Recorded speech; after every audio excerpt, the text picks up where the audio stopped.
아들아, 전기는 함부로 만지는 거 아니다.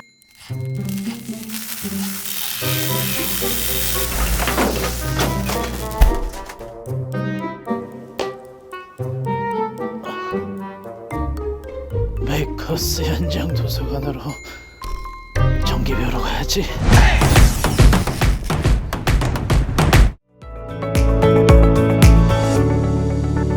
안녕하세요. 전기 특강을 맡게 된 피스오피스의 박상현입니다. 전기는 조금의 원리만 잘 안다면 누구나 손쉽게 다룰 수 있는 게 바로 전기입니다. 단 조심하기만 한다면 말이죠. 그렇다면 이 전기 작업을 할 때 가장 중요한 게 뭔지 아시나요? 네, 바로 전기를 차단시켜 주는 겁니다. 그러면 전기는 어디서 차단을 할까요? 집에서 부모님이 야, 두꺼비 집 찾아봐, 이런 말 많이 하셨을 거예요. 네, 그 바로 두꺼비 집이 차단기인데요. 이 전기 작업을 할 때는 우선 그 차단기를 내려놓은 상태에서 시작을 꼭 하셔야 합니다. 그러면 오늘은 여러분들이 셀프 인테리어를 하실 때 또는 일상 집에서 전기를 주로 필요로 하실 때 하는 작업들에 대해서 간단하게 이제 만들어 보는 시간을 가져볼 텐데요.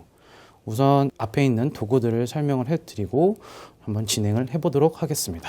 먼저 전기를 흐르게 해주는 이 전선을 한번 소개를 해드리겠습니다. 이 전선 같은 경우에는 통으로 된 단선과 얇은 가닥으로 된 연선으로 나누어집니다. 철물점에 가서 그냥 아저씨한테 단선 주세요, 연선 주세요 라고 말하면 안 됩니다.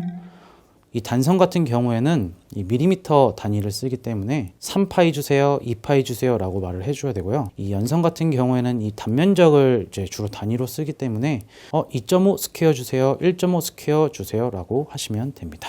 전선을 이제 이렇게 철물점에 가서 샀더니 이렇게 세 가닥 있는 게 있네?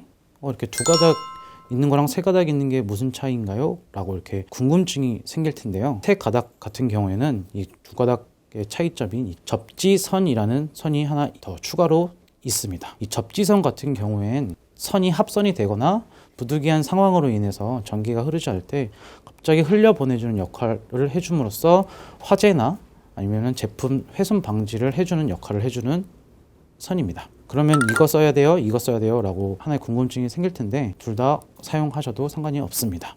단지 이 접지선은 꼭 접지선의 위치에 맞게 연결을 해 주셔야 된다는 점 꼭 잊지 말아 주세요. 그러면은 이제 이렇게 전선을 이렇게 쭉 샀는데 이 전선들을 어떻게 자르고 휘고 그 다음에 어떻게 말아야 될지 그 다음 도구들을 소개해 드릴게요. 일상 저희 집에서 볼 수 있는 도구입니다. 바로 커터칼과 가위이죠. 이 커터칼과 가위는 주로 이제 전선을 자르고 그 다음에 이제 안에 있는 단선과 연선의 피복을 벗기는 용도로 사용이 됩니다. 그 다음 일반 가정에서는 보기 힘들지만 집 한쪽 구석에 있을 법한 이런 도구들, 이 니퍼, 그리고 이거 벤치, 그리고 이 롱로즈, 이렇게 세 개가 있는데요. 각각의 역할이 다 다릅니다. 이 니퍼 같은 경우에는 보시면은 이쪽에 날이 하나 있어요. 그래서 이 날을 위해서 주로 전선을 자르는 용으로 많이 사용을 하고요. 벤치와 롱로즈 같은 경우에는 니퍼와 다르게 앞에 이제 찝는 역할을 해주는 이렇게 두꺼운 부분이 있습니다. 이런 부분을 이용해서 전선을 휘거나 아니면 돌돌 말거나 상황에 맞게 사용을 주로 쓰는 용도입니다. 그렇다면은 이 벤치와 롱노이즈는 자를 수 없나요? 아니요, 다 자를 수가 있습니다. 가운데 부분에 얇은 날이 하나 있어요. 이 날이 니퍼와 같은 역할을 하기 때문에 이 날을 이용해서 자를 수가 있습니다. 그 다음으로는 전선 피복을 벗기는 도구를 소개해 드릴게요. 여기 보이시는 이게 바로 수동 스트리퍼라고 합니다. 그리고 이거는 자동 스트리퍼인데요. 한번 제가 어떻게 되는지 한번 보여드릴게요. 이 수동 스트리퍼 같은 경우에는 안전장치를 이렇게 제거해 주시고 이렇게 벌리게 되면은 홈이 하나씩 있을 거예요. 이 홈들은 각각 이제 이 전선을 벗겼을 때 나와지는 단선과 연선의 크기를 뜻합니다. 전선을 벗겼을 때 나온 단선과 연선의 크기에 맞게 위치를 시켜주고 잘라주시면은 이제 도체만 남은 상태로 피복만 벗겨지게 됩니다. 한번 보여드리겠습니다. 이거 같은 경우는 지금 되게 두꺼워가지고 가장 끝에 홈을 사용해야 되는데요. 이렇게 끝에 홈을 사용해서 눌러서 살짝 이렇게 밀어주시면 안에 도체만 보여지게 되고 피복은 벗겨지게 됩니다. 자동 스트리퍼 같은 경우에는 이 사이에다가 이 전선을 이렇게 위치시켜주고 그 다음에 당겨주시면 전선이 이렇게 고정이 되면서 벗겨주게 됩니다. 물론 현장과 숙달이 된 사람들은 칼이랑 니퍼와 벤치 이런 것들 이용해서 피복을 벗길 수 있지만 조금 미숙하신 분들은 이 전용 피복 벗기는 도구를 구하셔서 벗기시는 게 더 빠르고 안전하게 작업을 하실 수 있습니다. 그러면은 이제 전선을 구입을 했고 양쪽 피복을 다 벗긴 다음에 어떤 거를 이제 연결을 해야 할까요? 우선은 가장 중요한 이 플러그 많이 보셨을 거예요. 전원에 이제 연결을 해서 전기를 들어오게 하는 역할을 해주는 건데 이 플러그를 한쪽 끝에 이렇게 연결을 했으면 다른 한쪽 끝에는 아까 말씀드린 원하는 이제 용도에 맞게 장치를 연결해 주시면 됩니다. 나는 더 콘센트가 더 추가로 많이 필요해 했을 때는 이 멀티탭 같은 경우에는 시중에서 1구짜리도 팔고 있고요 2구짜리도 팔고 있습니다.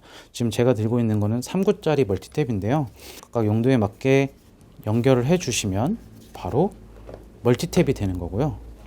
이 멀티탭을 빼고 전구를 끼는 이 전구 소켓을 연결해 주시면 바로 내가 원하는 조명이 되는 겁니다. 이런 식으로 여러분들이 용도에 맞게 장치들과 그리고 전선을 원하는 길이만큼 잘라서 조립을 해 주신다면 셀프 인테리어에 이용하실 수 있습니다. 그러면은 제가 간단하게 이 멀티탭을 만드는 과정을 한번 보여드릴게요.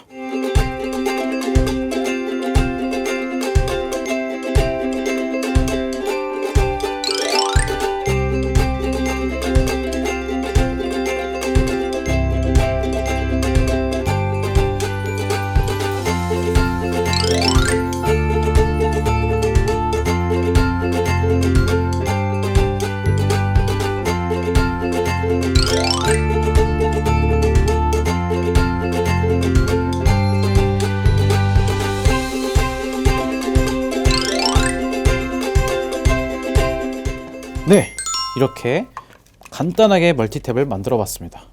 요리조리 손을 움직이시면 빠르고 편리하게 만드실 수가 있습니다. 저희는 매주 다양한 강의로 이렇게 찾아오고 있습니다. 그래서 내년에도 알찬 강의를 준비하고 있으니까 좋아요, 구독 부탁드립니다. 감사합니다.